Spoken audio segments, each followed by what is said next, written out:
And just hours from now, Ezekiel Elliott heads back to federal court in New York. He'll try to keep that 6-game suspension on hold yet again. So Daybreak's Mike Leslie joining us, as he does here every Monday morning. And of course, this is becoming all too routine. We see these court proceedings, and it usually breaks in his favor. What can we expect today? I think you're going to see it break in his favor again. I think we've seen enough judges over the course of time now see that there are merits to his argument that the arbitration hearing was fundamentally unfair. That's been the key phrase in all of this. And also the irreparable harm has been a key phrase in all of this. And that also falls on the side of Elliott most likely. And I don't think it's a slam dunk. I don't think it's a lock. But I think chances are pretty good he gets the preliminary injunction and he remains on the field. And this is all something that then gets handled in the offseason. Yeah, and despite the case and whether he may be guilty or not, there are mechanisms. Right, that's not what any of this is about. Extend this so he can continue to play. In the meantime, he played well last night. Another big performance for him. Clearly, the pressure of what he's dealing with off the field,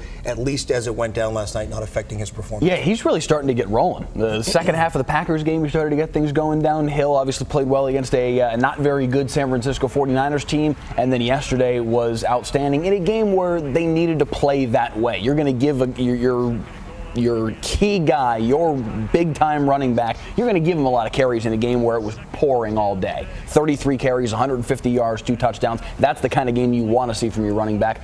One in general, but two especially in a situation where it was pretty sloppy out. Yeah, I was going to say, that in particular, the conditions tested them even more than they'd been tested in the past, and they passed the test. Yeah, and I think it helped them defensively as well. Cowboys defense yesterday and special teams created turnovers, created opportunities. This blocked field goal was really what changed the football game. If Washington makes this field goal, they go up 16-7, and they were in control of the game at that point. Instead, the field goal's blocked. Orlando Scandrick set up a touchdown from Zeke Elliott just a couple plays after that. This fumble caused by Tyrone Crawford in the second half was big to kind of continue that momentum for Dallas, and then they seal it with the pick 6 late in the ball game where it looked like maybe Washington might make this a game again.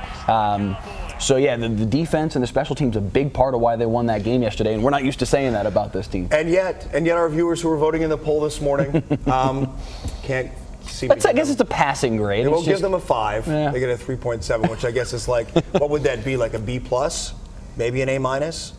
Yeah, I don't even think it's that. If you double it, that's like a C-, right? All right. It's like a C. Let's get it together here, Good math, Ron. Early in the morning. You know, speaking of math, you're always here early on Mondays. Oh, but boy, it feels real early this Monday. Because you were up until 12:45 watching the World Series game. I mean, I couldn't put that game down. Are you kidding me? So did you sleep at all? There was no way. I did. I mean, I basically immediately as soon as the game was over, good night, and I went to sleep. And I slept about 1 a.m. to 5 a.m. All right, not too bad. Not terrible. So I'm alive at least. Yeah, we've run on less, but we're kind of used to it. All right, thank you very much, Mike. Appreciate it as always.